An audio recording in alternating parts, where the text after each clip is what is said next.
उत्तर प्रदेश विधानसभा चुनाव 2027 के मद्देनजर उन्नाव जिला अवध क्षेत्र का एक अत्यंत महत्वपूर्ण राजनीतिक जिला माना जाता है। लखनऊ और कानपुर के बीच स्थित होने के कारण इसका राजनीतिक महत्व और भी बढ़ जाता है। यहाँ ग्रामीण और अर्ध शहरी दोनों प्रकार के मतदाता हैं, इसलिए विकास, जाति समीकरण, स्थायी नेतृत्व और सरकार की योजनाओं का चुनावी परिणामों पर समान रूप से प्रभाव पड़ता है। उन्नाव जिले में 6 विधानसभा सीटें हैं। उन्नाव, भगवंतनगर, सफीपुर सुरक्षित, मोहान सुरक्षित, बांगरमऊ और पुरवा। 2022 के यूपी विधानसभा चुनाव में भारतीय जनता पार्टी ने जिले में शानदार प्रदर्शन करते हुए 6 में से 5 सीटों पर जीत दर्ज की, जबकि समाजवादी पार्टी केवल मोहान सुरक्षित सीट जीतने में कामयाब रही। इससे ये साफ हुआ कि उन्नाव में बीजेपी का मजबूत जनाधार कायम रहा। हालांकि कुछ क्षेत्रों में समाजवादी पार्टी ने अपनी उपस्थिति भी बनाए रखी। यदि जिले के सामाजिक समीकरण की बात करें तो यहाँ लोध, कुर्मी, ब्राह्मण, ठाकुर, यादव, वैश्य, निषाद, मौर्य, शाक्य, पासी, जाटव और मुस्लिम मतदाता चुनावी राजनीति में महत्वपूर्ण भूमिका निभाते हैं। ग्रामीण क्षेत्रों में किसान, सिंचाई, सड़क, बिजली, शिक्षा और रोजगार प्रमुख मुद्दे रहे हैं, जबकि कस्बाई इलाकों में व्यापार, स्वास्थ्य सेवाएं और शहरी विकास भी चुनावी बहस का हिस्सा बनते हैं। बीजेपी का आधार गैर यादव पिछड़ा वर्ग, ब्राह्मण, वैश्य और लाभार्थी वर्ग में मजबूत माना जाता है, जबकि समाजवादी पार्टी यादव, मुस्लिम और कुछ अन्य पिछड़े वर्गों में अपनी पकड़ मजबूत करने का प्रयास कर रही है। उन्नाव सदर विधानसभा सीट की बात करें तो जिले की सबसे प्रतिष्ठित सीटों में मानी जाती है। यहाँ ब्राह्मण, वैश्य, ठाकुर, यादव, मुस्लिम और दलित मतदाताओं का मिश्रित प्रभाव है।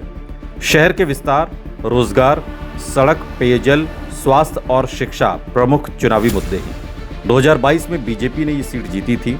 यदि विपक्ष संयुक्त रूप से चुनाव लड़ता है और स्थानीय असंतोष को प्रभावी ढंग से उठाता है तो मुकाबला रोचक हो सकता है, लेकिन वर्तमान परिस्थितियों में बीजेपी को बढ़त दिखाई देती है।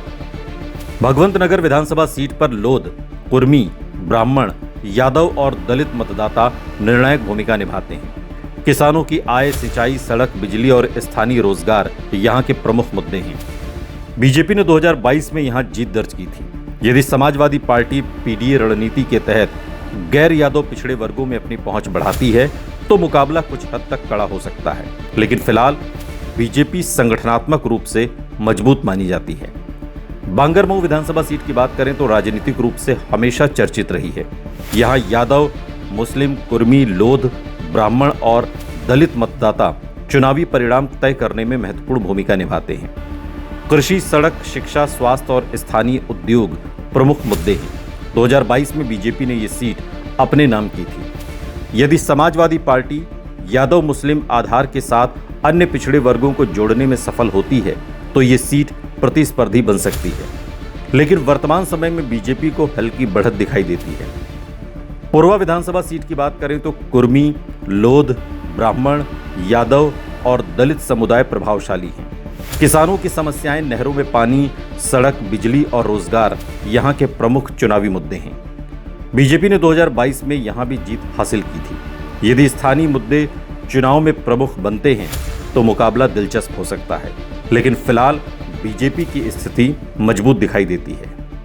सफीपुर सुरक्षित की बात करें तो इस सीट पर पासी, जाटव और अन्य अनुसूचित जाति समुदाय के साथ कुर्मी और यादव मतदाता भी प्रभावशाली हैं। आवास, राशन, रोजगार, शिक्षा और स्वास्थ्य यहाँ के प्रमुख मुद्दे हैं।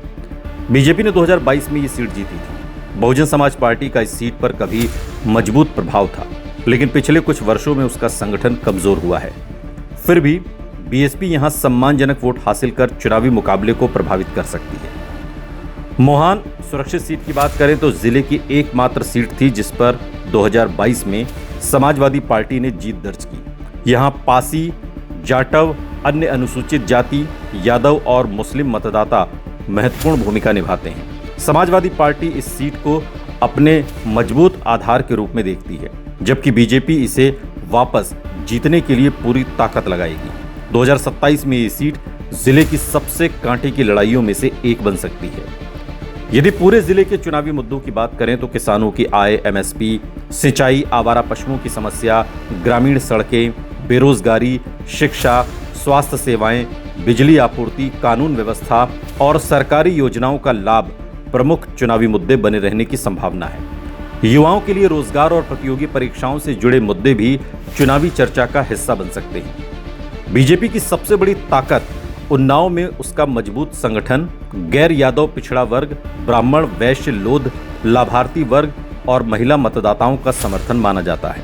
केंद्र और राज्य सरकार की योजनाओं का लाभ भी बीजेपी के पक्ष में महत्वपूर्ण कारक हो सकता है। इसी कारण बीजेपी 2027 में भी अपना प्रदर्शन दोहराने का प्रयास करेगी। समाजवादी पार्टी की बात करें तो उसका आधार यादव, मुस्लिम और कुछ दलित समुदायों में मौजूद है। यदि कांग्रेस के साथ गठबंधन मजबूत रहता है और पीडीए रणनीति प्रभावी होती है तो पार्टी मोहान के अलावा बांगरमऊ, बुरवा और भगवंतनगर जैसी सीटों पर भी मुकाबला कड़ा करने का प्रयास करेगी। हालांकि इसके लिए उसे गैर यादव पिछड़े वर्गों में अपनी स्वीकार्यता बढ़ानी होगी। बहुजन समाज पार्टी का उन्नाव में कभी मजबूत प्रभाव था, खासकर अनुसूचित जाति बहुल क्षेत्रों में, लेकिन पिछले 2 चुनावों में उसका जनाधार कमजोर हुआ है।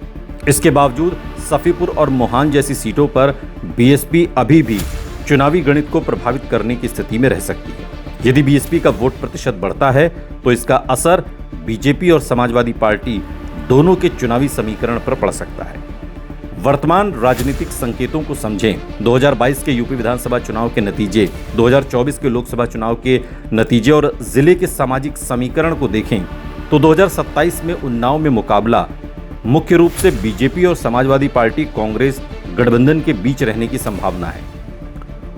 बीजेपी फिलहाल 5 सीटों पर बढ़त बनाए हुए दिखती है, जबकि मोहान सुरक्षित पर समाजवादी पार्टी अभी भी मजबूत है। बांगरमऊ और भगवंतनगर सीटों पर यदि विपक्ष मजबूत स्थानीय उम्मीदवार उतारता है तो स्थानीय मुद्दे भी अगर प्रभावी रहते हैं तो मुकाबला काफी रोचक हो सकता है। हालांकि ये केवल वर्तमान राजनीतिक परिस्थितियों पर आधारित विश्लेषण है। अंतिम परिणाम उम्मीदवारों के चयन, गठबंधन की स्थिति, स्थानीय मुद्दों और चुनाव के समय के माहौल पर निर्भर करेंगे। इसलिए इसे चुनाव परिणाम की निश्चित भविष्यवाणी नहीं, बल्कि उपलब्ध राजनीतिक संकेतों और चुनावी रुझानों पर आधारित एक विश्लेषण के रूप में देखा जाना चाहिए।